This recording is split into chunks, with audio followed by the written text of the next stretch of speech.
Good evening, NorCal Carters. This is Jason, and tonight we have a special guest, Mark Morrison, the president of NCK and we're going to talk about the SpeedVegas event coming up April 10th and 11th, and it is in Las Vegas, the entertainment capital of the world.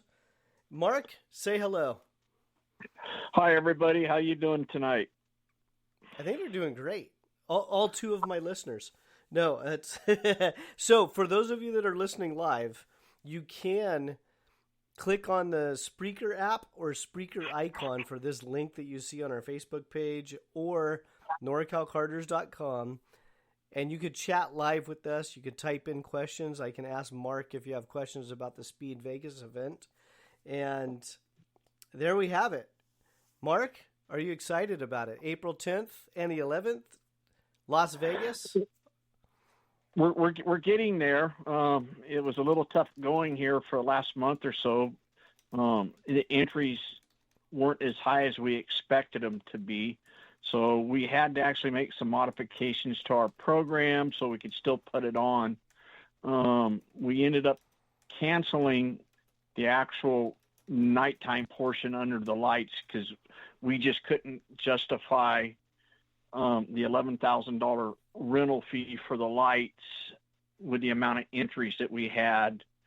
So to save us some money and from losing a lot of money, we just ended up having to cancel the nighttime portion. It was a tough decision to make, but we'd rather put the event on than cancel it completely. Yeah, and that's a shame, but it was either you or Larry Stevens that I was talking to 2 weeks ago about the nighttime stuff. And honestly, that seemed to be the biggest objection anyhow. For some it was, but we had actually pre-contracted with the rental company of 58 light standards in the big generator tower. So the place was going to be really super lit up like daytime. Yeah. So it wasn't that out of because originally when we did this, we did a poll and asked everybody if they would be interested in going and doing something under the lights, because we're looking at like any other motorsports, something outside the norm, and the light idea come up, and we polled roughly 200 people, and out of the 200, 90% were in favor of doing a nighttime race. Okay.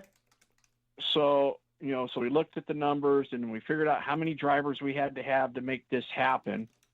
And of course, us being a road race organization, we have to rent the facilities every place we put an event on. So we have the rental fee of the facility plus an $11,000 light bill.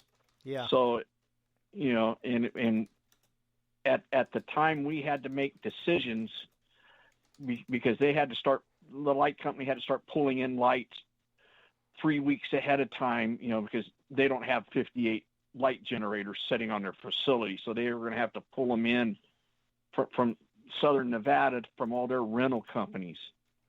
So between the track and us, we just made the decision to not do the lights. But we are going to do the evening practice and move in and everything for Saturday. So some people are kind of happy because they don't have to get up out of bed real early the next morning to get back to the track and things like that. So we're going to try to still make it into a party atmosphere after the Saturday practice session ends. Oh, very good. Yeah, it should be exciting. Just to plug my own podcast, 2 weeks ago we had Larry Stevens on, and he's one of your tag drivers with NCK. And he was really excited to get back to SpeedVegas. He was one of your first participants last year, and he just really enjoyed the facility. It's a fantastic facility. For us, it's a little far. Our our whole train of thought is we are the last true road race association club in this part of the Western United States. There's still the Pacific Northwest, and then there's us. We're the only two clubs on the West Coast. So with Southern California losing their club a few years ago, we decided to, move south, put on more races for our Southern California, Arizona, Nevada customers, which we have quite a few followers that actually race with us, but the Southern California market is just did everything but disappear on us. So basically we do the races for our membership that live in that area. I've got customers that live in Las Vegas. I got customers in Arizona, San Diego, Los Angeles, and a lot of them come and run all our events, no matter where they're at in the state. So I try to put a race on in at least everybody's backyard. So that's our main reason for going to Vegas, is to support our Southern membership. Okay. And as long as the turnout stays good and people keep coming back, then we'll continue on going to Vegas. If it looks like it's going to fall off, then we'll go and choose another venue somewhere and try something new again, out of the box and different. Yeah, and isn't that the obstacle for all promoters? Sure. Where can we go to attract drivers? The drivers, that's the industry lives and dies with our drivers. And if you have a good product, if you have a good show, they're going to come back. And right. Even more so with your market. I mean, you guys are NorCal Carters, or Northern California Carters, I think is your official tagline, NCK.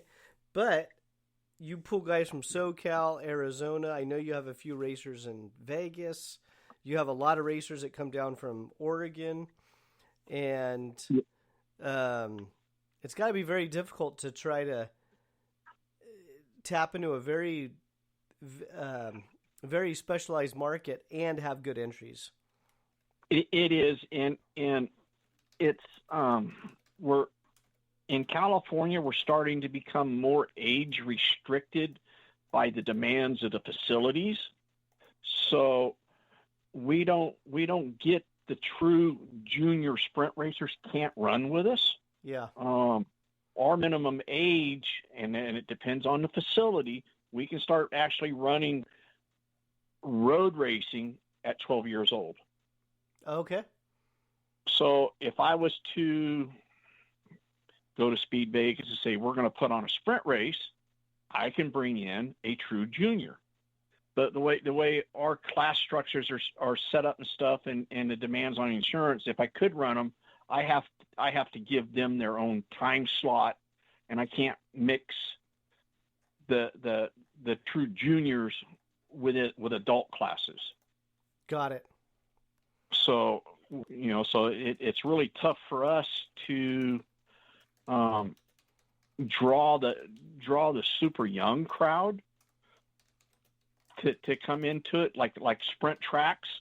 So we're stuck. So most of the facilities we run at now, you have to be 16 years old because either their track, it's a track policy. Laguna Seca is 18. I can run younger, 16, but I have to fill out like 9 pages of paperwork per child or per junior, or minor. I guess a minor would be the better word to use, just for that facility. And to get just 3 or 4 to show up to run Laguna Seca, I don't need any more gray hair, so we just don't do it.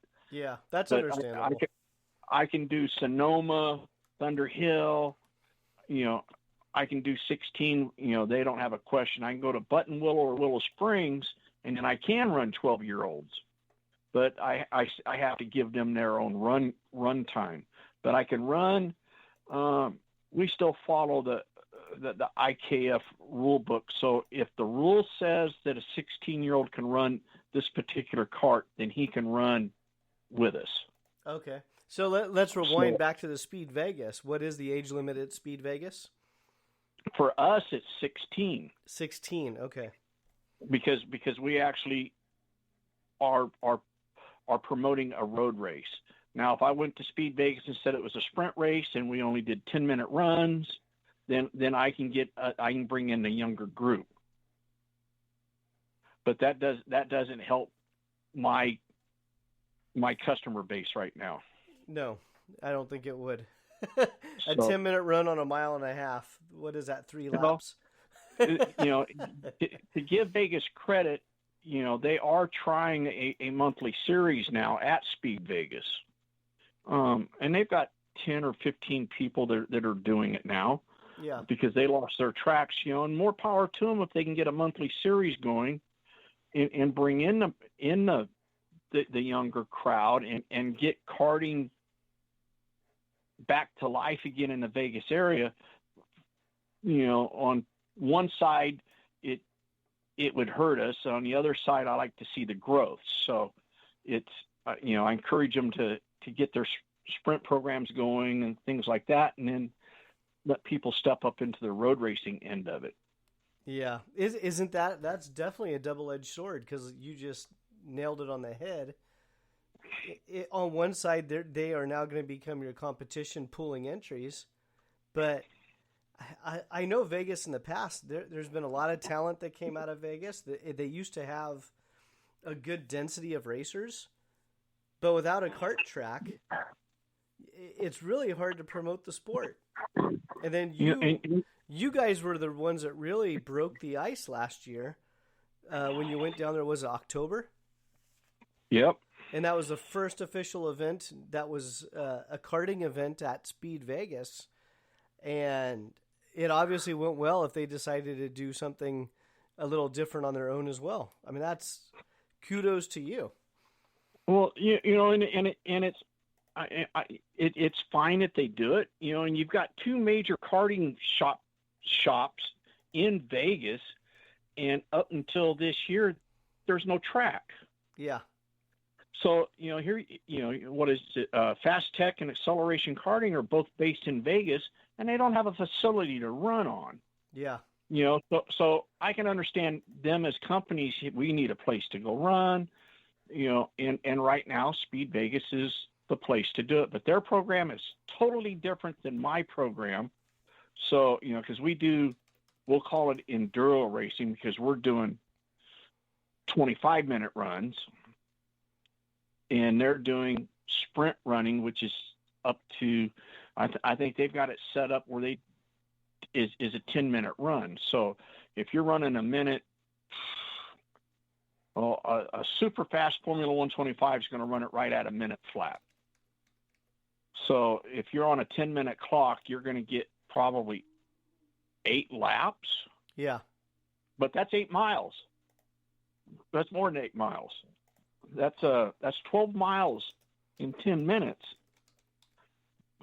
So that's a lot of distance, but they run a totally different program. So, and they still run it mixed with the cars. So in their half-hour time, they run 3 different groups in that half hour. So at the top of the hour to the bottom of the hour, it's 10 minutes, 10 minutes, 10 minutes.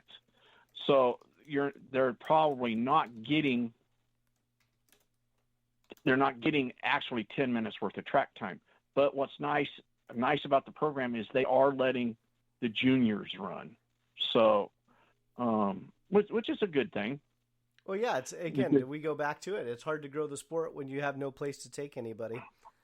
Right. And who knows, maybe that will parlay down the road where guys will say, hey, Speed Vegas, it's fine for the sprint style setup, but it's not great. And then who knows, maybe they'll gravitate towards the road racing segment, and you pick up a few new racers every year. Sure. And looking at my entry list, I still have the majority of the Vegas people that are there still entered.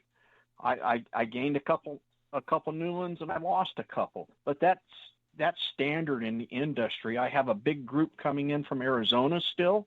I think I have 12 drivers from Arizona coming in. I have a driver that he's already here in California. Drove all the way from Michigan to run this thing.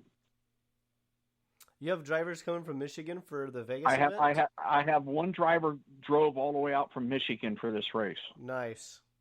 He's one of our old club members that ended up being transferred to Michigan. Sounds like Larry. It could be. It could be, but he's already out here. So, but it was on his bucket list because it's a place he's never run now. Yeah. So he decided to do a mini vacation, and he's out here and he's going to run. And then I might have 2 coming in from Colorado. They haven't confirmed yet, but they called me 2 days ago that they might be coming in, and they're going to do an arrive and drive. Oh, very cool. I talked to Billy Musgrave on his way to NOLA. He's got 7 or 8 of his group that they're going to show up and run. Okay, and that's confirmed they're registered? Verbally. What's verbally? That? Oh, verbally. Verbally okay. confirmed. Verbally confirmed because they were on the road to NOLA. Yeah. So, they're just going to show up with their 50-foot trailer. Well, I did a podcast last night on. No, I'm sorry, it was this morning on the upcoming events for NorCal Carters, and I'm just blown away with how many events I have on the calendar for racers to attend. It's a very packed calendar. So, and of course, SpeedVegas was mentioned. Well, thank you. So so we're going to do SpeedVegas, and then we're going to we start our practice at 4:00 on Sunday afternoon and run until 6 p.m.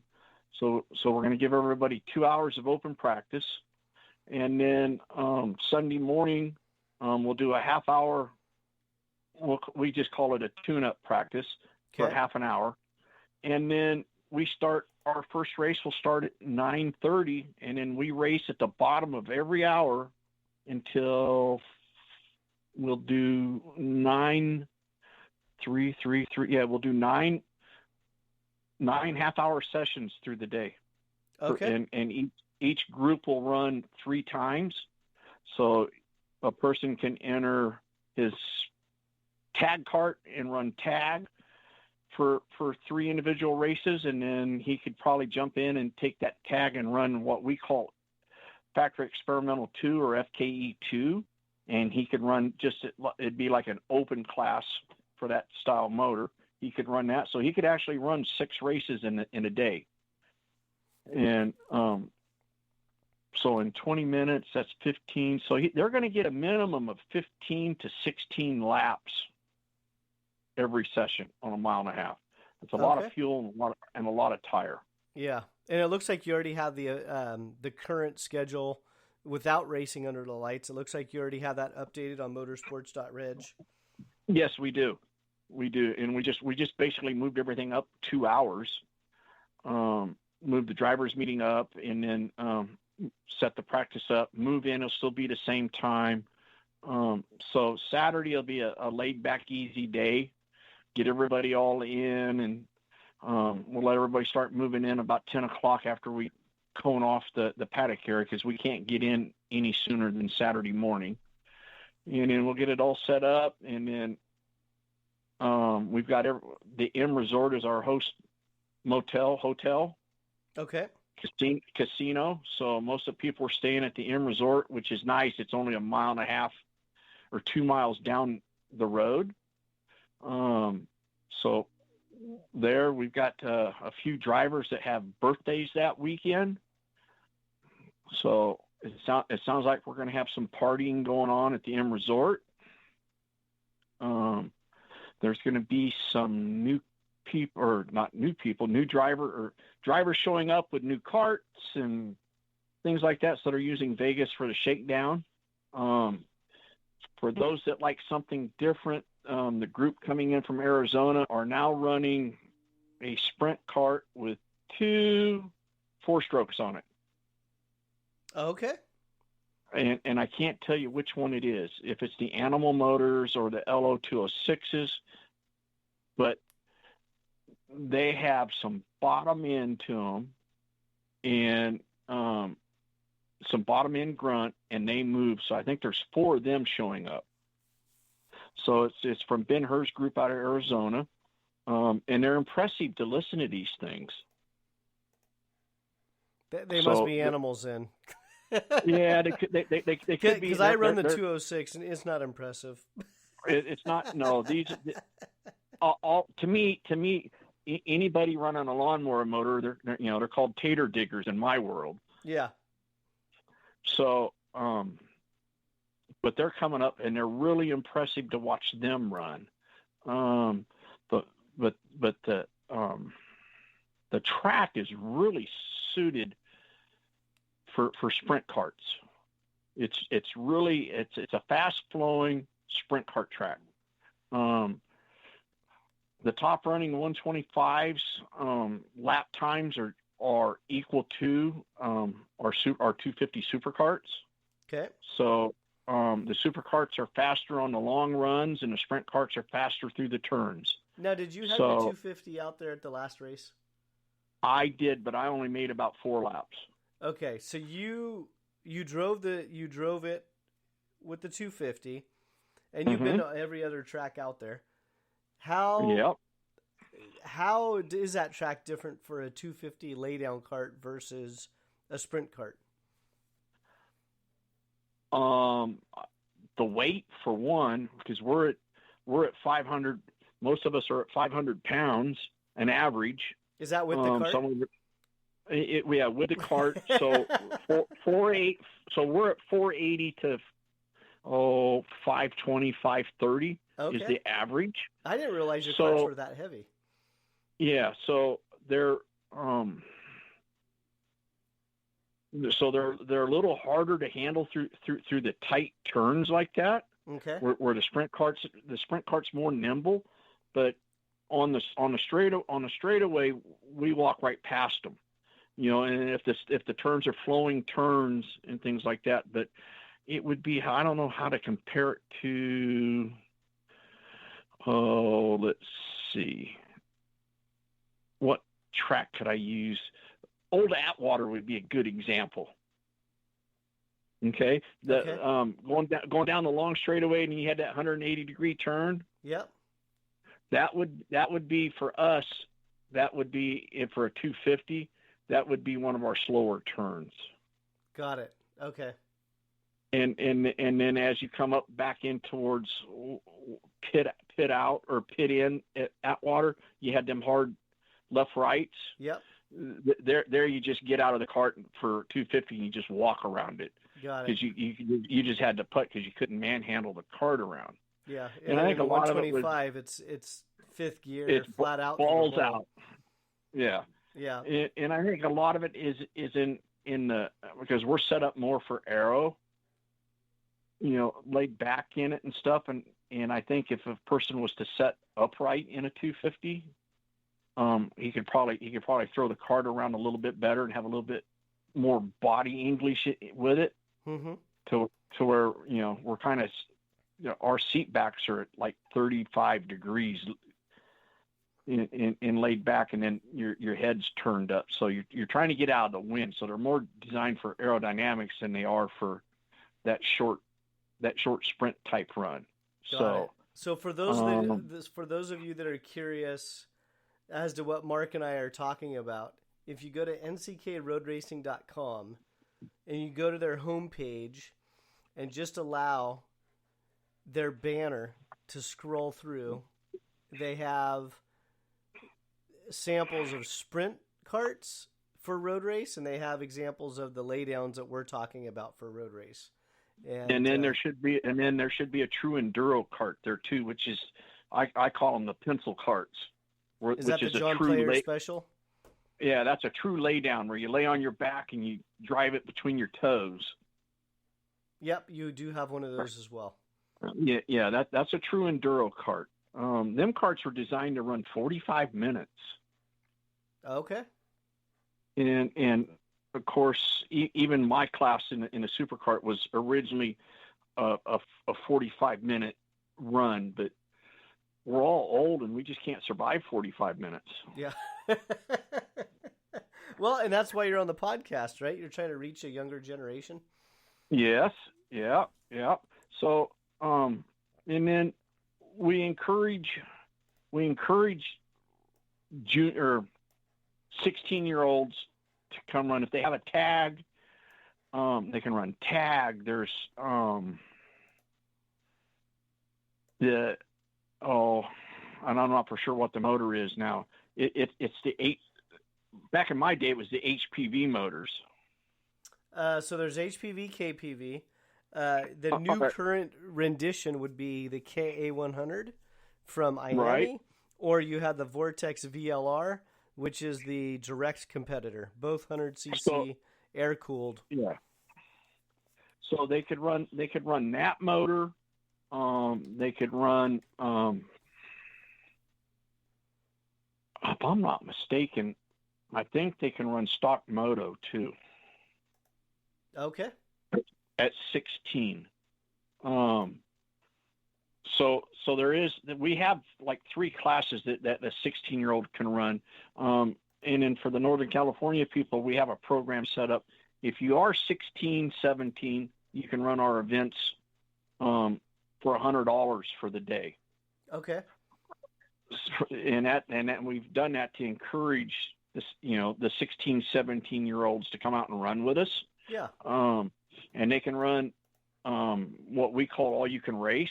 So if there's a run group that cart fits in and it's legal to run it in, he could run every race if the cart will fit in it. Okay. So we only charge $100 for that. And we've got 2 or 3 that can't come to all the races, but when they are able to make it, they come out and they just have a blast. Got a father and son team that comes up from Los Angeles that they love Thunderhill. They love the 3 miles at Thunderhill. And he actually started out in a clone. And on the road race? On the road race. We Okay. couldn't get that kid off the track. He had a smile from one end to the other all day long. Next time he come up, he had a tag cart, had a blast. And whatever group he could go out in legally, he was in it all day. Wow. And he just left with a smile on his face. I've got another tag racer, and he ran Prairie City. What's the young man's name? His last name is Krug. I can't think of his first name now, but Larry O'Neill's grandson. Okay. And the kid is fantastic. All the other drivers are comfortable with him, and he sits there and he drives a great race. And he's come up from the kid cart all the way up to this now, and he's smooth, and he doesn't put his nose where it shouldn't go, and he plays a smart game when he road races, because he knows that it's won at the end and not at the beginning. So he knows how to strategize and play, and all the other drivers, they always comment how good he is. So that's what I want to see is the young kids come out and do things like that. Yeah, and the road racers typically look down on the dive bombers, don't they? Yeah, and it doesn't. And it happens in all the classes. It doesn't matter because of the way we're forced to structure things is we have to mix classes up. So, and I'll use the 250s again. The 250s actually run better mixed in with the tag guys. Okay. There's enough speed differential that on the green flag start, of course, we all do rolling starts, but on the start, if they're on our bumper on the start within 25, 50 yards, it takes us about 2.5 to 3 laps to start catching the back markers. So by then, they're all spread apart. We're all spread apart, and we get along and we play nice with each other. Now, if we mix up the stock motos and the 250s, they don't play so nice with each other because the slow 250s and the fast 125s are in the way. You know, the 250s will walk them down the straightaway, and then we get through some tight turns, and then the 125s are there. And the 125s will come in and dive bomb you in a turn, or 250 will go, because the approach speed is so different in the 250, is they'll stick their nose in there, you know, and just keep going. So it's vice versa. So we have to watch how we pair our grouping up. But yeah, that makes sense. We found that the tags play real nice with the super carts, and they don't mind. Now, if we put the super carts with the 4-strokes, then that's just a disaster waiting to happen, because the 4-strokes, they in a road racing, they're bumper to bumper for 20 minutes. They're a freight train. Yeah, and then they go 19 wide on the last lap. And they go 19 wide on the last lap, and they don't care who's behind who.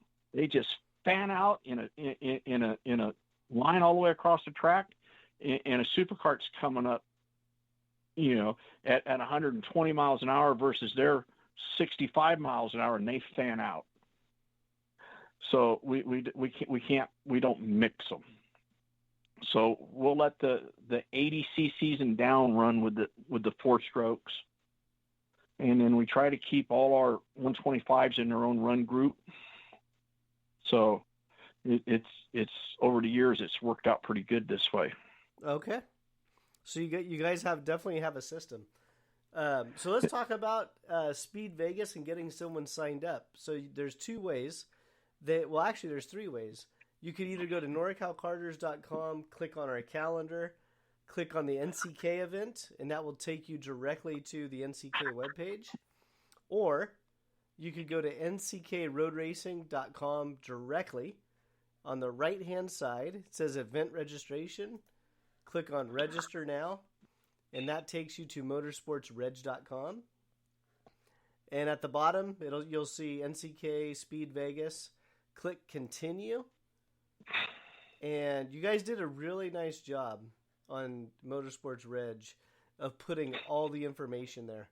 I was looking at it with Larry Stevens, and I had some questions for Larry, and I'm reading it. It's like, oh, wait, this is a perfect podcast outline of everything you have on the Motorsports Reg.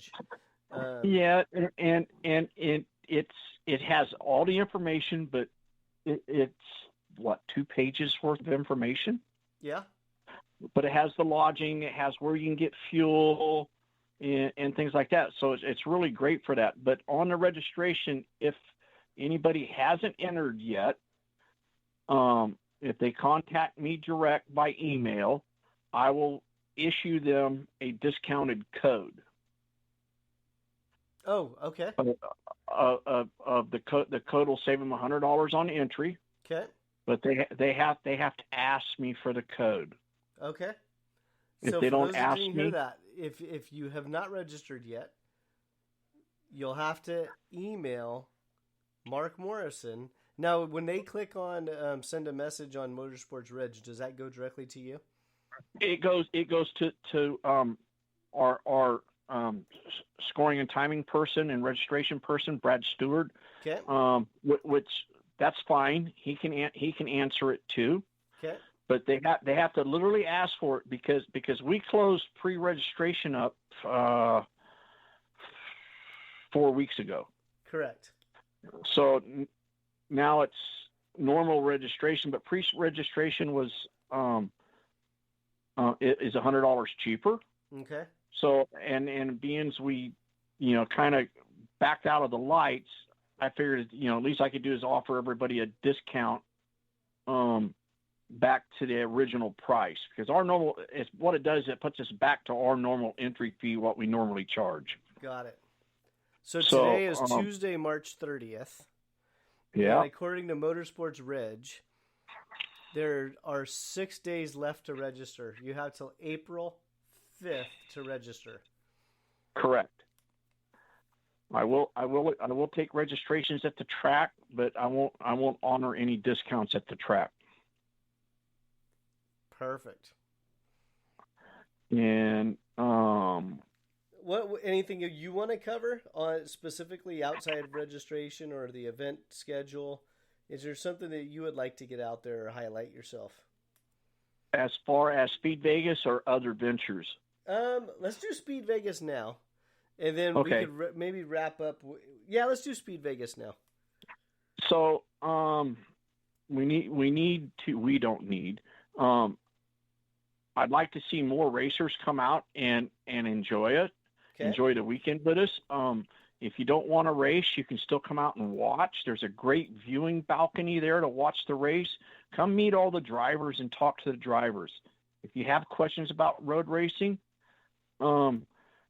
just like when you had Larry Stevens on there, he's willing to help anybody. And most of our members are that way. Come out and ask questions. I've got Kevin Williams is coming by from WKA. He's the president. He's coming out just to watch. So he'll be there, which is kind of cool to have somebody from a different organization come out and watch, even though he does live in Vegas, but he's still coming out to watch us. So, and talk, and he talks, and he's really a nice guy to talk to. What else do we have going on out there? For those that have entered, we're going to Maxxis Tires is raffling off a set of tires to the drivers, and that will be I don't have it in front of me now what the raffle ticket costs. We're also doing a 50-50 raffle. Okay, how does that work? You can buy they're $2 a ticket. So you can buy $2 a ticket and then 25 tickets for $20, I believe it is. Okay. So one half of your ticket will go in a bag, and the other one, and at the end of the day, sometime during the day, we'll do a raffle, and whatever the amount of money's there, the winner will get half the pot. So and we'll be raffling. Half goes back to the club. And the other half goes back to the club. Probably, give me gas money to get home. Yep. Well, it's a good fundraiser. Yeah, and then same with Maxxis Tires. I believe Hoosier Tires is going to raffle off a set of tires, or a coupon for a set of tires. I don't know if they'll actually have the tires there or not. We're going to raffle off a free entry to the next NCK event. And that raffle ticket will cost $5. Okay. So we're doing that. And then when we're done with this podcast, make sure you send me an email with all the prices you're listing, because on my podcast that I do weekly, I'm calling 2021 year of the promotions or year of the prizes.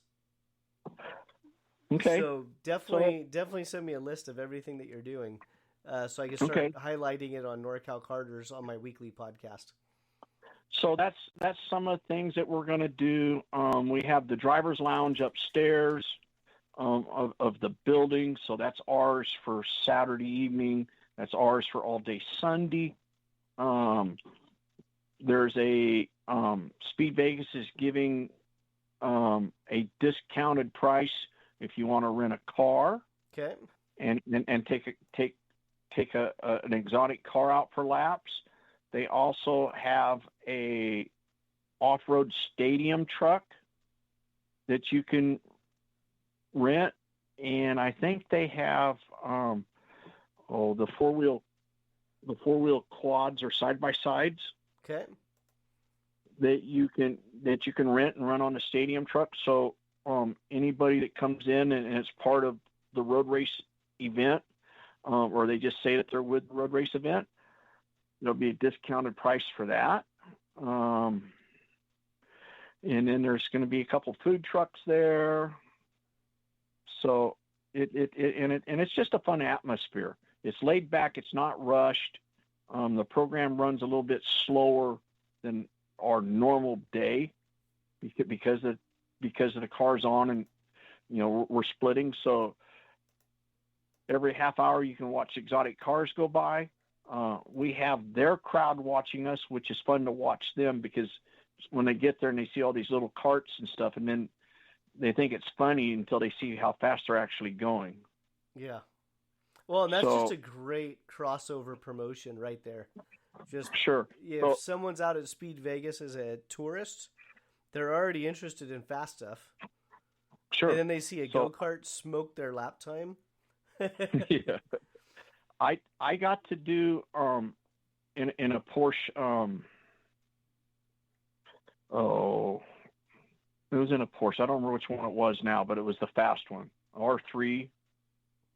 And of course, I had an instructor that was standing on the brake pedal, but I ran a 112 lap in the Porsche, and then in my supercart, I was doing a 106. So 6 seconds faster in a go-kart. Yeah, and then by the end of the day, fast laps were 1 minute. Wow. So maybe this time somebody's going to hit a sub-minute lap for a 1.5 mile track, which will be awesome, because it's always fun to go to these places like that and go, well, we're faster than your fastest cars. Yeah. So it's really great to do that. But other than that, that's all I got. That's all you have. I've been, like I said, I've been pulling my hair out over this, how to get more people to show up and stuff. And I wanted to run under the lights so bad, but it just couldn't work. So I might end up bolting some mag lights to the front of my cart and sneak it out there. It's dark. Because it just, and like I said, we're just trying to, as an organization, do things different and completely outside of the box, and try new things, because I've been with NCK now for 22 years. Okay. I've been president for 15, I think, off and on for 15 years. And it just, that every year the count's going down a little bit, and we've done the same thing over and over and over. It's the same this, you show up, you run 2 or 3 races, you run the same style carts and things like that. And there's no turnover anymore. Yeah. So that's why, outside the box. If I could do a street race, I'd do it, but our insurance company said no way. So, well, I think that's the struggle with all segments of karting. Last year I started calling it the gimmick. It seems like the race event gimmick, it needed more boost, because just by having an event by itself was no longer growing the sport. And we're shrinking as a whole in all segments. And there's no one out there trying to bring that new blood in there. That Craigslist guy or that weekend warrior that just wants to go out and do 20 laps and go home. On the podcast, I frequently reference the Thursday guy that just goes out, pounds laps, and goes home. That's it. And that's all he wants to do. It's using different ways to get people to the track to then find the guy that wants to go race, right? We need to get through the numbers. Like, oh, wait, here's a racer. He wants to go race. I had NCK had an opportunity. Well, this has been 5 years ago. Up in Anderson, California, there's a 3/8 mile paved track up there. Okay. And they run a. It's been there for years. They run a great program. Well, they called and invited us up to come in and put an event on up there, and it was like, man, I can't really do it, but I can do an exhibition race. He said, no, we want you guys to do an event. So I just couldn't get it to gel right. And where is this? But Anderson, almost up to Wairika, Redding, Red Bluff, Anderson, all the way up there. Really? It's up I 5. Yeah. There's a big. It's a 3/8 mile paved track. It's been there for years. They used to have some, but they wanted us to come up and do a race 2 or 3 times a year, and it's like, no, I can't really do it. And then there was no wall, so if you went up and over the berm, you went off the track. But it was up there, and it was. I got to thinking about it. And I said, well, it's really a great idea, And one of my board members says, man, maybe we get some of their drivers. And it's like, the more I thought about it, I says, we don't want their drivers. They're already racing. What we want is the people sitting in the stand to look at this and say, I can afford to go do that. Yes, that's true. And that's what we want. It's been 25 years. It's probably been 20 years, 25 years. They did that at Roseville. You're not talking about the Shasta Kart Club, are you? No, the Anderson Speedway. It's a car track. Oh, it's a speedway. Yeah, it's a full size car track. Oh God, okay. 3/8 mile.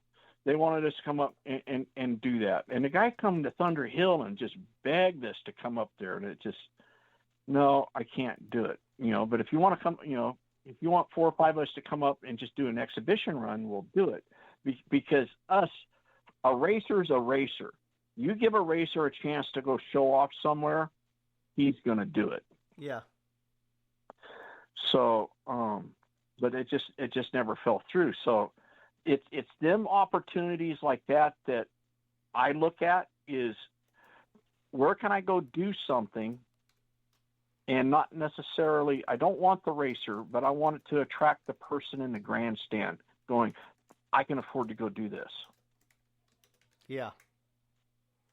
So when I promoted the supercarts at Laguna with the major weekends, we'd have 50 supercarts show up, and the people would not leave the stands just to watch the supercarts. Okay. And we'd, after the run, they'd be coming over and they'd ask, and we actually picked up over the few years about 4 people that actually bought supercarts that were older racers or ex-racers, that they couldn't afford the big cars, but they could afford a 125, or they could afford a supercart or something. And they actually come in and bought carts to start racing. Okay.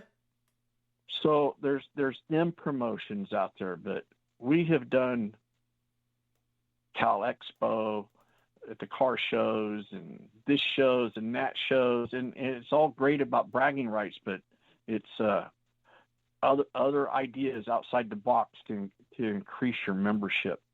So I keep telling people, if I can get 25 new racers over and beyond what we got, that lowers the entry fee.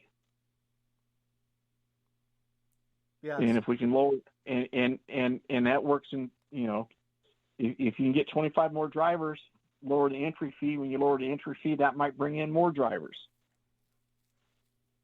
From where, I have no idea, but that's philosophy behind it. Well, you got to try stuff. That's the biggest thing. Oh, that's it. And it's that's why I'm looking at things so far outside the box, and I try not to say that, yes, we are Northern California karters, but we're NCK. And as long as I say I'm NCK, I can, it just, and everybody knows who we are that keep up with it, is I can go pretty much anywhere in the state and rent a facility to do it. So whatever as long as I have anything to do with road racing, I'm going to continue to promote it, until I can't physically do it anymore. So, but it's, the sport's been great to me. And then this is my way of just giving back to the sport, is to making sure that it has a future to continue. Yeah. And the road racing stuff, I've really enjoyed it. The few times I've gone out there as a competitor, it was a lot of fun. Just going out. And I've said this a number of times, the biggest obstacle I had was just getting over the different senses of speed. But it only took about a session or two to really get comfortable with it. But, sprint racing, you really don't deal with helmet buffering. In the road race, I did. And then just different sounds that the cart made at the higher speed. But once I got past that, it was very pleasant to go drive. And it is. And it's still intense. But you're thinking all the time now, because the air and plays so much in your planning. Like I said, the tag guys, they're just a piece of plywood being pushed by a 5-horse motor or whatever it is. Yeah. And they get in line, and I've seen where the guy that's 15th in line win the race because he has that momentum, that he's been half throttled running in a vacuum pack, and pulls out. But that's what it's all about, is that mental game. I've been doing 250s now since 2004. Yeah, in 2004, because I finished second in the Nationals, or at the Grand Nationals in 2004. And now when I climb back into the tag cart, it's like I'm driving a Volkswagen. Yeah. But I found from going from my supercart back into playing the tag, is I'm actually faster through the turns now. Yeah. Because I'm so used to the higher speed. So I found that I could drive through the turns a little bit faster, but I have to learn how to manage staying on the pipe, where I've got to get used to that again. But going into a slower cart, running the 250s actually helped me out running a slower cart. But well, and a lot of people say that, it's, slow yourself down, get into a cart that requires you to be a lot smoother, focus on momentum. Because, you're driving a 250. I've never driven one, but it's got to be a hell of a ride. The 125s at a sprint track is a hell of a ride. And, yep. When I jump back in the Briggs or a tag cart, I find myself focusing on being smoother and getting to the corner better because I don't have the gearbox.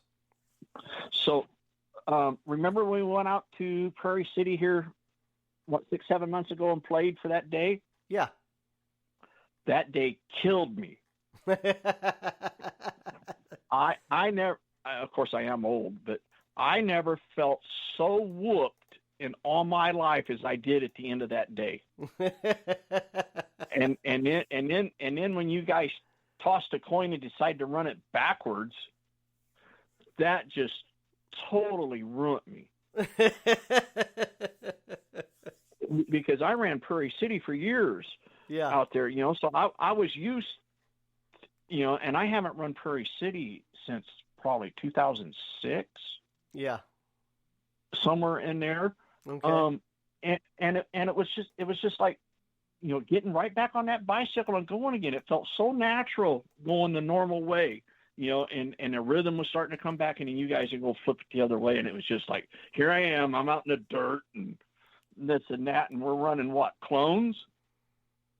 Let's see. No, they have the Honda, the Honda rental engines. All right, well, that's what they were, and it was just like, man, here I am. I'm out in the dirt, and I can't keep it on the track, and Yeah. so I just went in. I'm done. I'm an old man. You guys kicked my ass running that place backwards.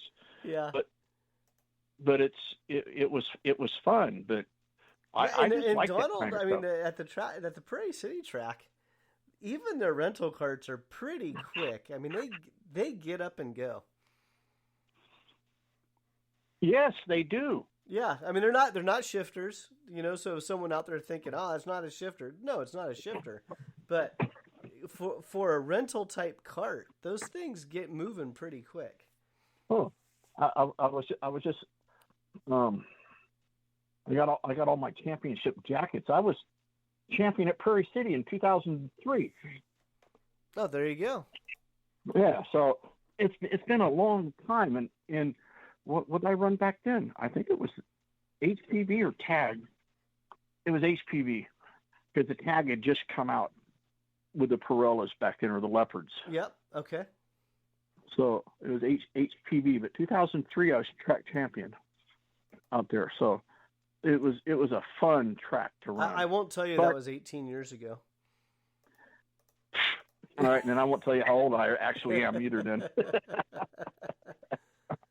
but if they're out there listening and you guys want to come to SpeedVegas, you know, like I said, contact through Motorsports Reg, send a message and they'll get back with us, or you can send an email to me, mark@nckroodracing.com, and I will send you back a code, save you $100, and we're gonna, you know, just make it a great, fun day.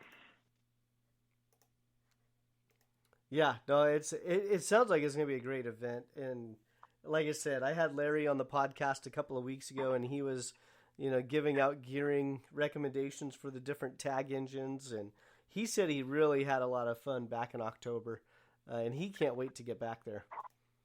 Yeah, it is. It's a fun track. I wish the track was up here, as far as the layout goes, because it is a fun track. Now our Thunder Hill West at Thunder Hill is 1.8 miles, and it's way technical versus SpeedVegas. And which track was that? Thunder Hill West. Thunder Hill West. Oh, that track's fun. Yeah. So that track, let's see, what is it? 17 turns. It's 15 turns or 17 turns.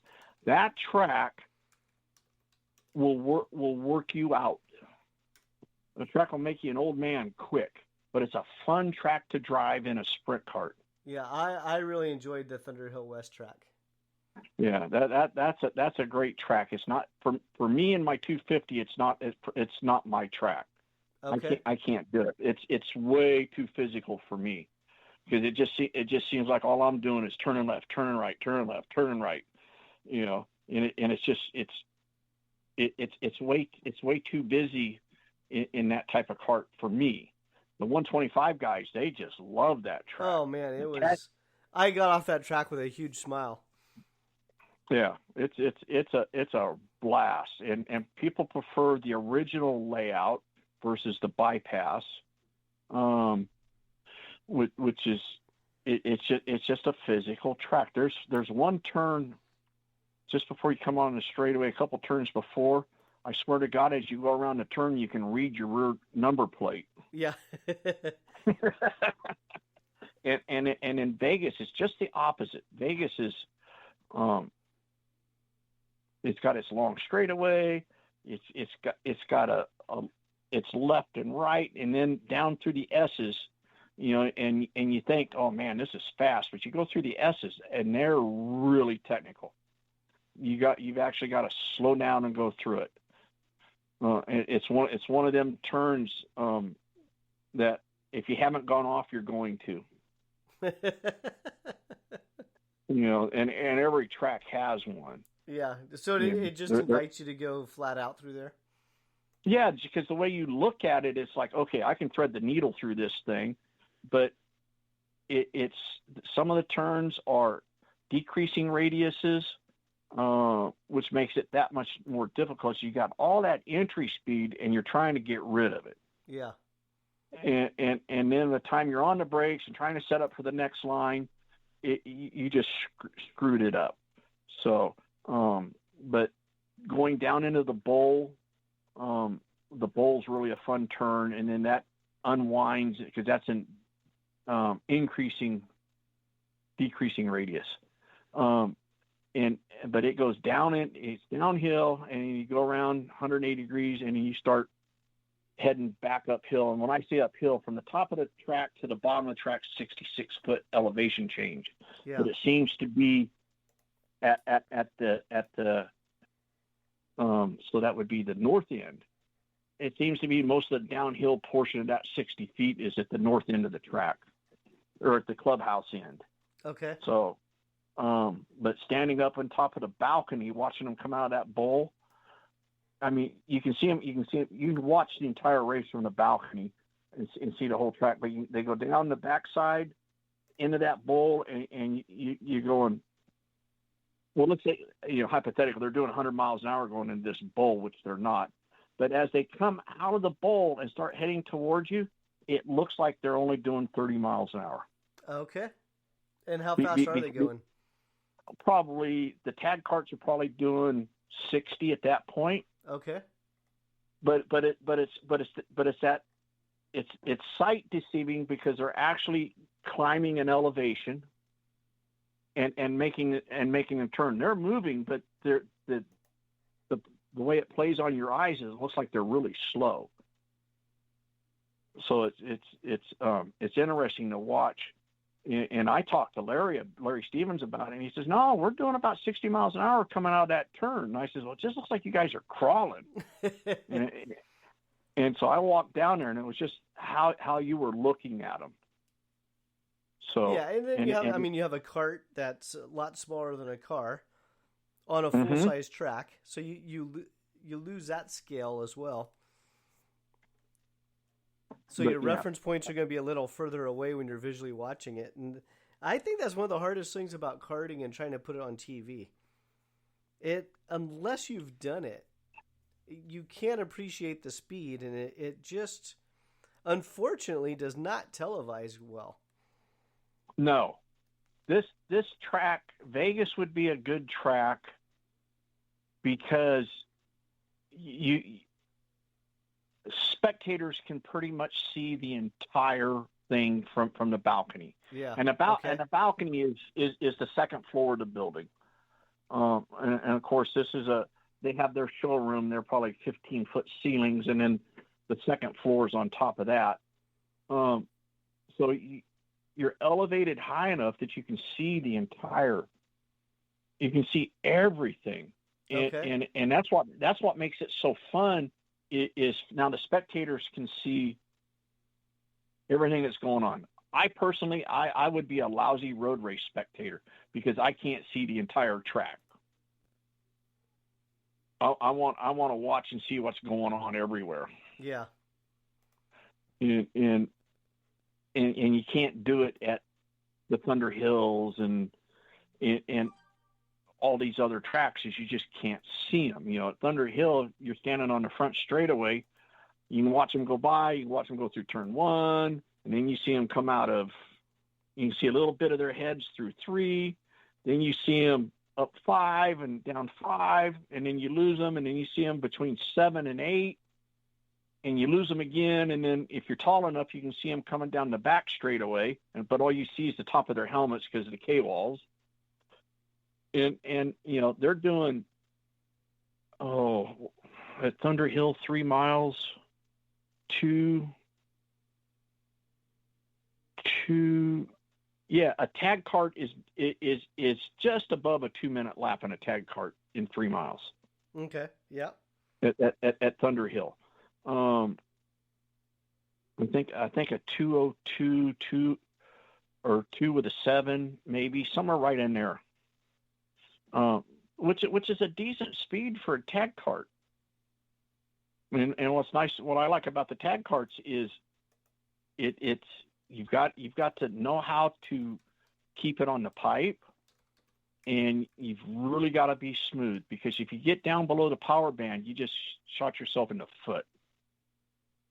So it's a matter of learning how to be smooth and drive nice, clean lines through the turns, and learn how to draft. Yeah, and even in the shifter stuff, it's the same. It just, when you're with fast guys in the shifter, they're not screwing up, they're not bogging the engine down. But No. In the shifter, you kind of have that handicap of a downshift or instant power, whereas you just mentioned in the tag stuff, it tells you right then and there, you just screwed up. Yep. And even for me in the 250, I can drive so hard into the turn, and even though I'm on a 5-speed, yeah, I can drive it so hard into the turn, I kill my exit out. Because I outdrove the guy into the turn and got in front of him, and then as we're coming out of the turn, he just moved right on by me, because he backed the turn up and ended up having more exit speed, and it was just a matter of being a little bit smoother, because back in the day when some of these karts, so KT100s and things like that, you drove them hard into the turns and kept them going, and back in the day, the old Emmett karts, they'd go in the turn, throw them and pitch them where it looked like they picked up and set them sideways and set them back down again. Yeah. Remember them how they drove back then? Yeah. And you just drove hard into the turns, and to go to road racing and get out of that habit, for me was really hard. So it's slow down, be smooth, and just, if you screw up a turn, concentrate. Road racing, you got 3 minutes, 2 minutes, whatever it is. You got 15, 16 turns. You're doing, for me, 120 miles an hour plus. And you're going into a turn going, are these tires going to stick or not? And it's just, you've got to trust what it's telling you. And, Thunder Hill turn 1, if you can go through turn 1 in a 125 wide open, you've got a good setup. And a 125 should be able to go through turn 1 pretty much wide open. Maybe lift, get the cart to set, and then accelerate again and go through turn 1 at Thunder Hill. Okay. For me in a 250, it's get it set, lift a little bit, let it roll through the turn, and then down one gear and then go through turn 3 and fourth gear, which is an off camber turn. But you just, once you learn how to go, because we're going, let's see, because I look at it, okay, I'm 500 pounds. I've got a massive amount of rubber on the ground for 500 pounds. I should stick just as good as a full-size car. Yeah. Right? Yeah. Because if you look at the weight ratio to the contact patch, and it's like, I've got a lot of rubber on the ground, so you just got to learn how to use it. And it's pretty much that way in anything. But I'm sorry, we're getting off track again. So I was hoping you were going to tie that into SpeedVegas. Well, SpeedVegas is the same way. You just got to learn to be smooth through the turns and things like that. So I'm going to go out. Like I said, I only ran, I think, 4 laps in my 250 last time because I just had way too many things going on, and it's hard to put the program on and try to race at the same time. Yeah. So, and I'm going to do the same thing again. I'll take my 250 down there and try to get some laps. I know what I already run in it, and now it's just my goal for that weekend is just to go out and see if I can run a better time. So, are you taking the 250 or the tag cart? Yes. Yes, you're taking both. Yes. Yeah, we're taking both. My son ran the tag cart at Thunder Hill and actually finished second in the first race, and then the guy in front of him got DQ'd for weight. So my son won the first race. So now he's decided he wants to run for the championship. Nice. So it's like, you that's lost your my cart. You lost your tag cart for the year. Yeah, and I bought that cart to run Vegas. I remember you telling me that. Yeah. Yeah, and even the guy that helped me put it together, I said, I'm gonna run this cart in Vegas because it's slower and things like this. I'll probably take it out for one race. Yeah. But so I do that, and then I picked up another cart for one of our racers today. I picked him up a CR125, so I got to haul that. So I got 3 carts that I'm hauling down to Vegas. So I've got a driver that's jumping into this 125 sight unseen, and it's probably going to go out and just race hell with everybody, and probably a good chance of winning. Just because who the person's jumping in. Yeah. So and so I've been on the phone with him today. So I had to go to Sonoma to pick that cart up today. So I did that. And then I had to send you a picture of it to tell me what the hell the motor was, because I don't know the difference. So we'll get that cart all set up for him. So that's another entry.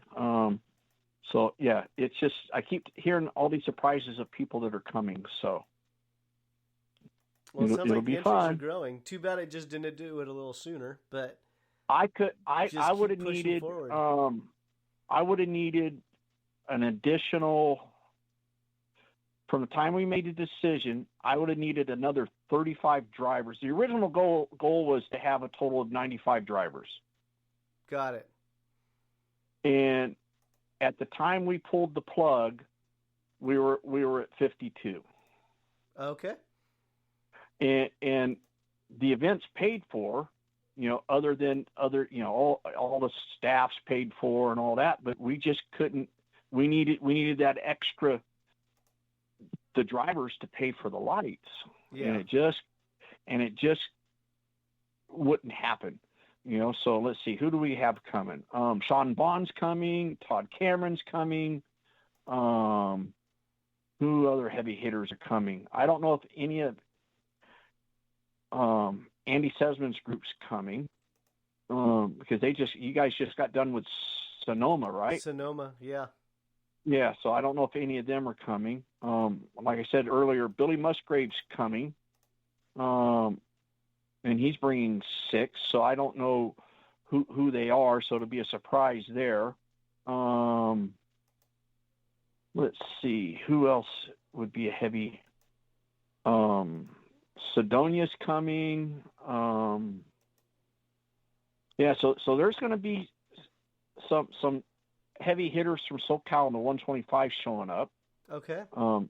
So that'll be interesting. Todd Cameron will probably run. I don't have the entries in front of me, but he runs stock moto, and he might just run Formula 125 with the ICC. So him and Sean Bond can beat up on each other. Got it. Okay. Because they're fun to watch. Because they play. They draft well with each other, and they're hard competitors, but they play nice. So, which is fun to watch them. What other? I can't think of anybody any special. There's no special hot tag guys showing up or rock guys that I know of. Unless they show up that day. Yeah. But we are starting to grow. The rock tag now is really starting to become popular with us. I wonder why. So there's what? There's 1, 2, 3, 4, 6 since the last race. Yeah. And then, so then we have what? Larry Stevens and Bryant Thomas. They're both on the rock. Plus, they're on Gary Cartland's new carts, which the carts are really impressive looking. Yeah. I like the detail and the craftsmanship on them. Yeah, Gary's done a really nice job with He has, refining that product. and they were really happy with how they handled. Sean Bond had a brand new one there with ICC motor, and this was at Thunder Hill. So there was three carts from Gary there. Okay. That weekend, Nice. and they're all, right up front running. So there was no major, there was no handling issues or anything. They already had all the bugs worked out. And then for the two tag guys, that was their first outing out on the carts was that weekend.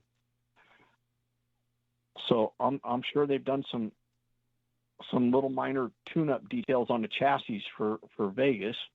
So, but they all love that rock motor. So, and of course it's monkey see, monkey do.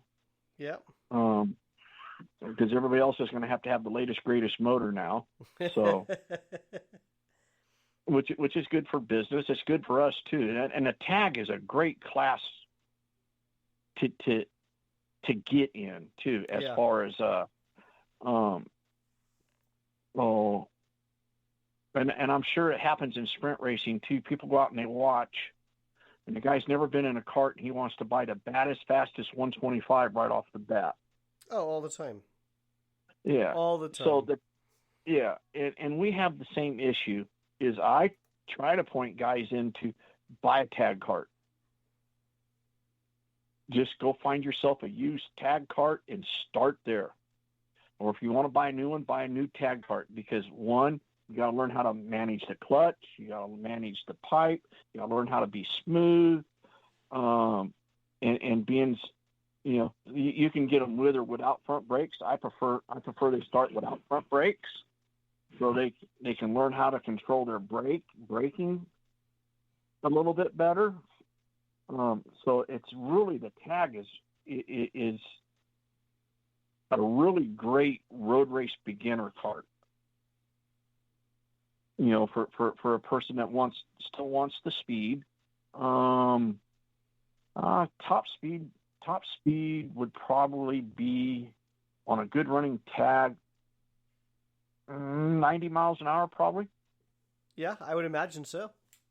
Thereabouts, which is good, and it's not a scary speed, and the wind is just enough to, where you need to lay your head down a little bit and try to get yourself out of the wind, or raise your fairing up just a touch. But there's a rule on, I think, how high it can go. So there's that, but it's a fun class to learn how to manage your equipment. Well, and that's just it. It's when you jump into the faster stuff, you're at an instant disadvantage if your mind can't even process the speed, because you'll never see the way the way it was supposed to be seen or driven. And we see it all the time with the sprint stuff. Guys want their 125 shifters. It's like, well, I hate to say it, but you probably need to start out in a Briggs if you have zero karting experience, and give yourself a year or two and learn the different tracks and focus on the how the kart handles in your driving and learning the track properly, versus hauling ass and missing gears and missing downshifts. Right. And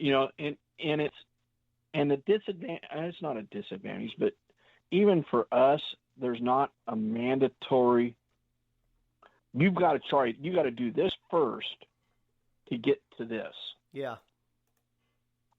There's the age restrictions. Let's see. So let's see. We have to be 16 to run a 125. You got to be 18 to run a 250. I had a customer call, and just inquire about Vegas. Wanted to come to Vegas. Had a 175. Wanted to run to Vegas. Wanted to bring his daughter to run it. She was 12 years old.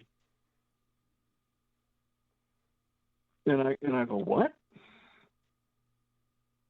And it's like, my insurance wouldn't allow it anyway. So, Yeah. but I guess, and it says, well, we've run it. I guess they've practiced at Prairie City with it and things like this, and he's just wanting to get her more time on bigger tracks because I guess their goal is to push this young woman into open wheel. Yeah. You know, Okay. that's the goal. But it's to me, why do you put somebody so young in that much power? And I don't know if the 175s are more powerful than the 125 or not, but just by the CCs, it's bigger. Yeah, they're slightly more powerful. But she's either got to be really good.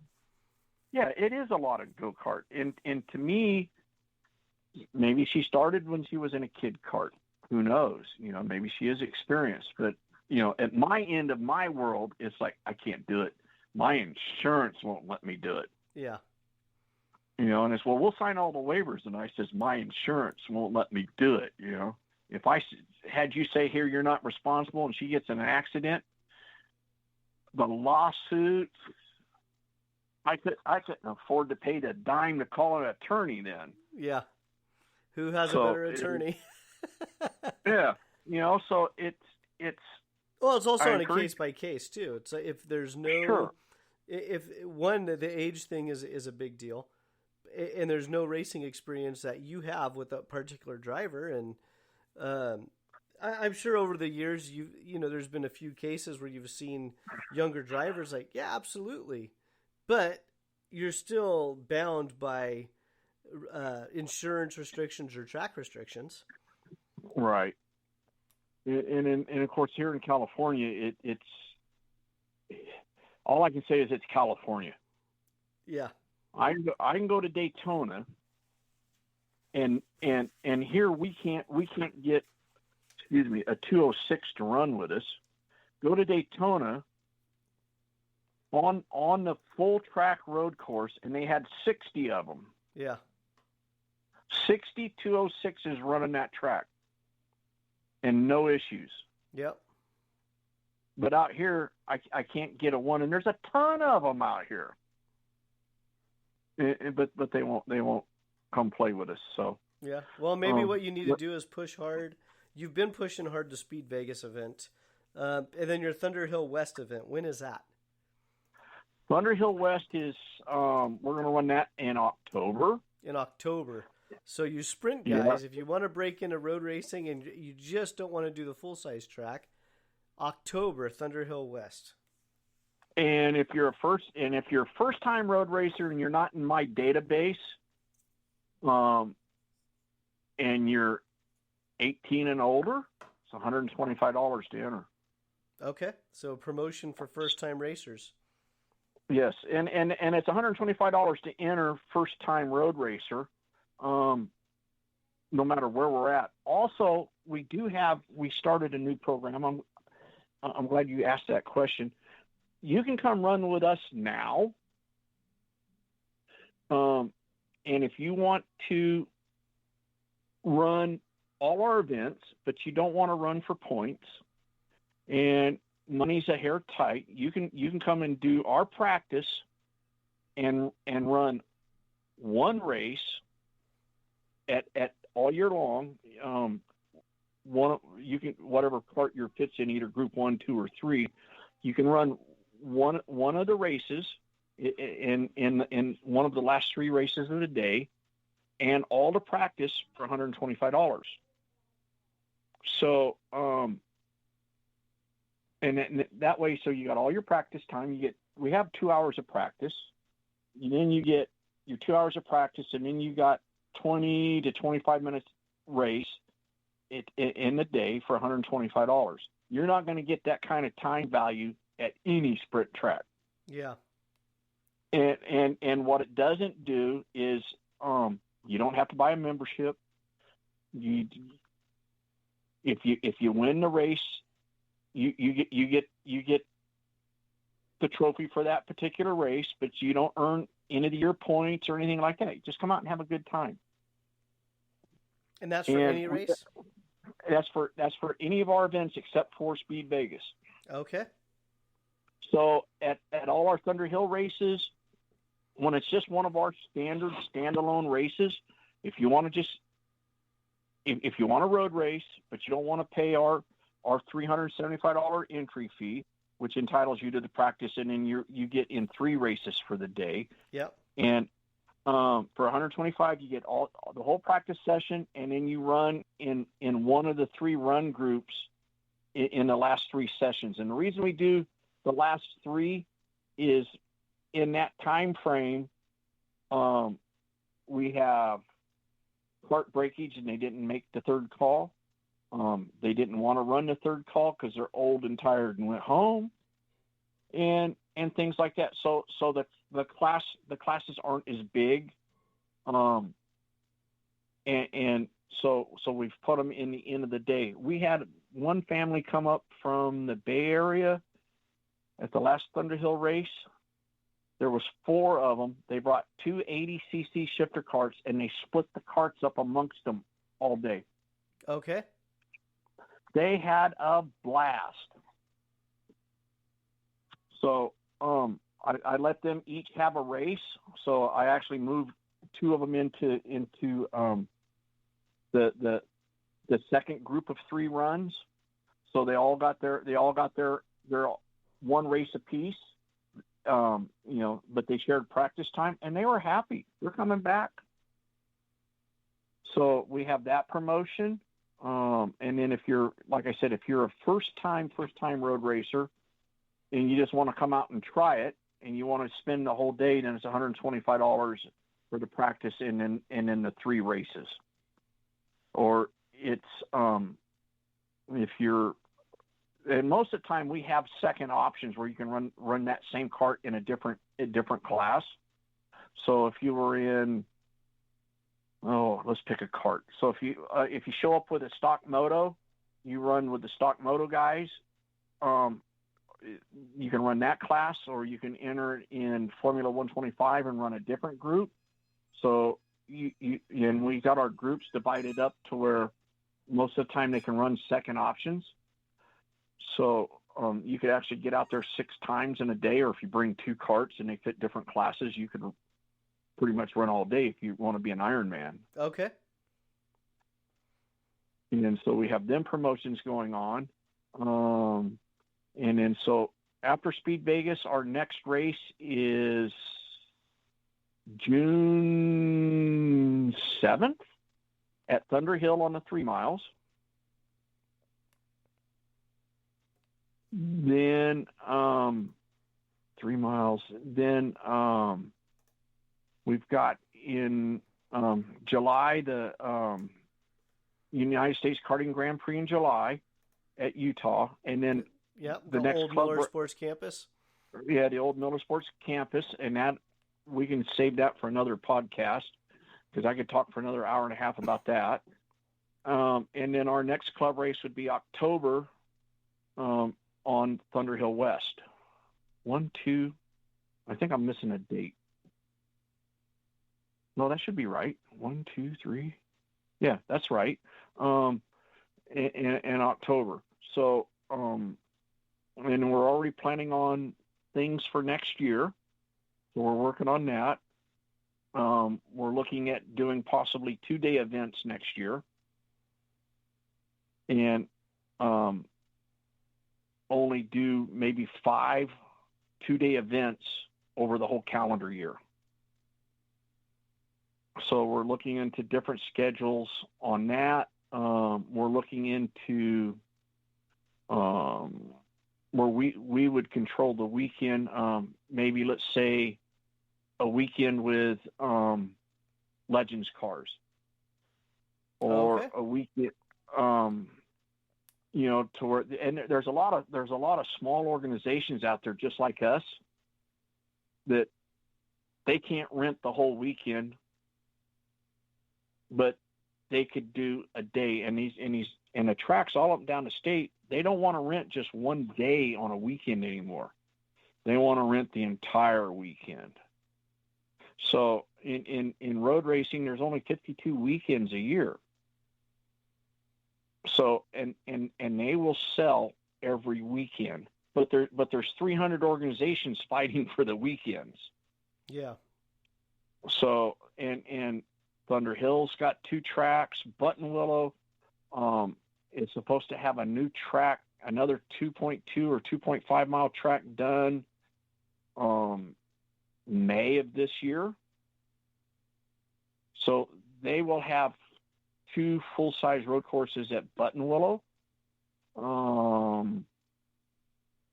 Willow Springs is still Willow Springs. What else in a rumor mill's going on?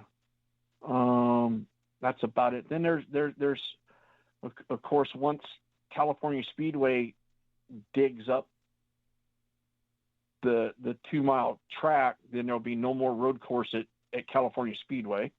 So that's gone, but we haven't run California Speedway since the early 2000s. Okay. Their requirements are just way too demanding. They want carts and motorcycles got to run air walls, or when I talked to them, we'd have to spend $30,000 for air walls to run the carts. So we don't run the full 2.5 mile road course at California Speedway. That would be a good place to go to because nobody's been there in 20 years. So that would be a new bucket list thing to do. Yep. And which track is that? California Speedway. Oh, Cal Speed. Okay. California Speedway. Yep. They change these things so often I can't keep up with the names. Just like Sonoma was always Sears Point. So. Yes. Now then Infineon. Now it's Sonoma Raceway. Yeah. So I'm old, so I call it what I want to. So we're already planning on different ideas for next year and different formats and probably as soon as I come back from Vegas, we're going to announce new plans for next year for a sprint division only race series. Okay. So we're working on that. And then I'm also on the national committee for the Utah Motor Complex United States Karting Grand Prix. So that's going to be like a Daytona Kart Weeks on the West Coast, on the western part of the United States. That's turning into a major deal. So we've got most of the details worked out on that. So most of the announcements will start coming out into this week, next week on all the awards and cash prizes and that type of thing. The Sprint Series will have a $5,000 purse for Pro Shifter. Okay. There's going to be a $5,000 purse in the road race. And in that $5,000, I don't know what the disbursement is yet. Or how it's dispersed, but on the road race side, there'll be the United States Karting Grand Prix Superkart Shootout. So they'll premiere the Superkarts this year at Utah on the road course, and it'll be for the traditional ice Superkart, which is the single-cylinder 250s. Okay. There'll be that, and then the money on the sprint side of the facility. So they'll be running sprint races that weekend and road racing that weekend. Tag International is involved, Tag USA, WKA, NCK, and if the Pacific Northwest Karters are the 5 organizations involved in this. So we've worked really hard amongst the organizations to come up with a set of rules that will work for everybody. So everything that's going into Miller is what goes into it and what's earned will all go back to the racers. So there's going to be a lot of stuff happening, but we can save that for another day. We'll have to have you back on, and we'll go, as you're a sponsor of NorCal Karters. So you're entitled to more podcast episodes. Oh boy. Oh boy. yeah, so I've got that coming on, and like I said, NCK is a major supporter of the deal, and I've been personally been working on this Miller Motorsports now for over 3 years, Okay. trying to get a West Coast. We were trying to just get a West Coast national event set up for road racing, and I actually talked to Kevin Williams about it, and he liked the idea, and through WKA. So next thing I know, it's, hey, we're having phone meetings. So it was yay. So it's really turned out to be something good. But there again, like I said, I can talk for another hour about that. But I'm done. And then our plans for next year. Next time we can talk about the sprint series that we're looking into doing and getting involved in, and see if we can get a lot of the racers involved in it and their input, and we'll see if we can make something else happen. Yeah, I'll definitely look forward to hearing more information on that one as well. Right, because I mean, we have to control our own destiny. So it's, if I can control, and that's probably the wrong word to use, control. If I can get more involved in the younger side of the road of racing, kart racing, that might be able to create a feeder program into the road racing, and the more we are able to control things like that and support everything, the better it is for everybody. We've learned that over the years, and I'm sure you've learned it too, is road racing means one thing, and it comes with what people think about it and their fears. But as soon as you say sprint racing, it becomes a totally different mindset, and it's a totally different group of people that get involved. So that's why we're actually talking about doing a sprint only series. And if we do it, it will be at Thunderhill West. And it will be a true sprint program there. So I've got the track is actually on board with it and things like that. So we just got to see if we can actually make it work or not. Yeah, and so anything you can do to get more, just karting events in general, whether they're racing or fun events. Sure. Just, again, reaching out to new people and getting them in the sport, and we got to try something. And I'll use Thunderhill for the example. I can do a road racing event on the big track and still have a sprint racing event on the little track, all in the same day.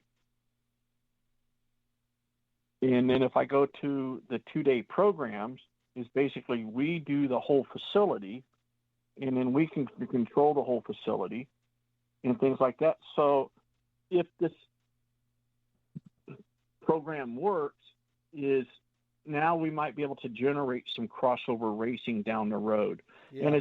And it's not that I don't want the 12-year-old because I can't run him, but I might be able to get the 12-year-old's dad or older brother, because you've seen it, that people go out to the sprint tracks, they buy a cart, the kids whip their asses really bad, and they can't figure out why and stuff, and they get discouraged and go away. Yeah.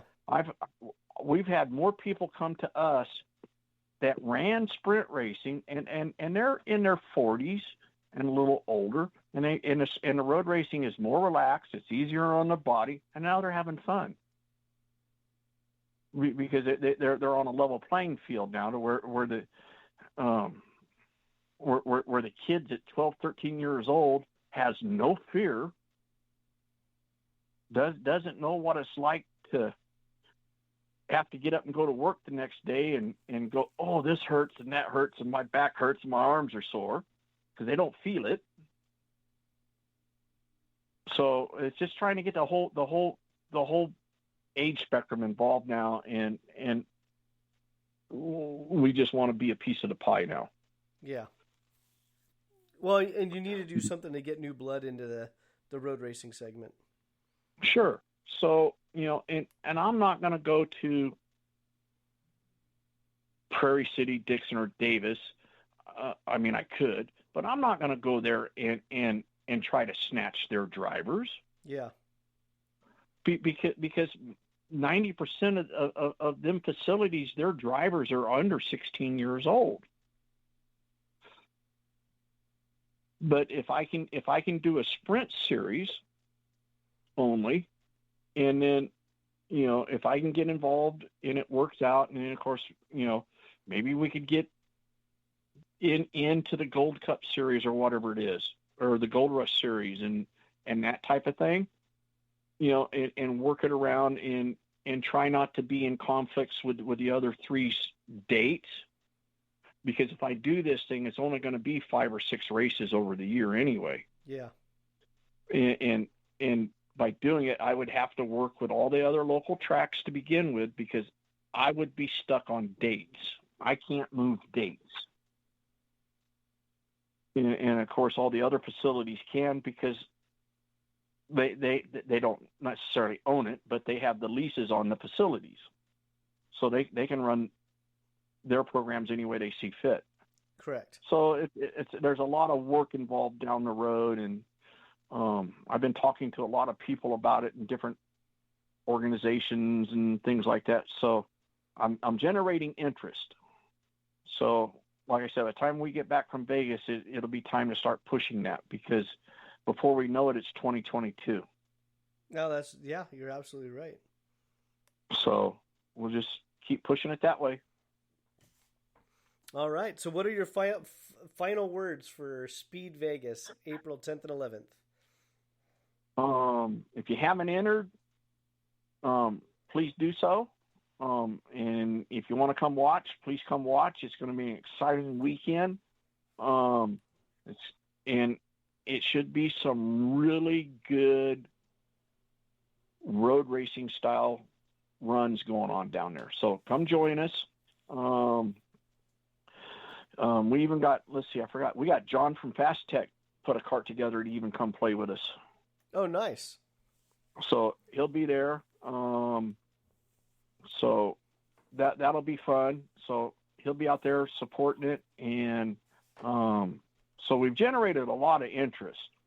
So if the racers want us to continue to go to Vegas, of course, we try to support the racer. The racer needs to support us. So that's all I got. Perfect. So for everyone listening, nckroadracing.com. You can go to the registered link, or you could also go to norcalcarters.com, click on the calendar, and under NCK, if you click on NCK on our calendar, it will allow you to go directly to the nckroodracing.com website. And Mark, thank you for joining us tonight. If you can, hang on for a moment while I click end on the podcast. All right. Thank you all for having me.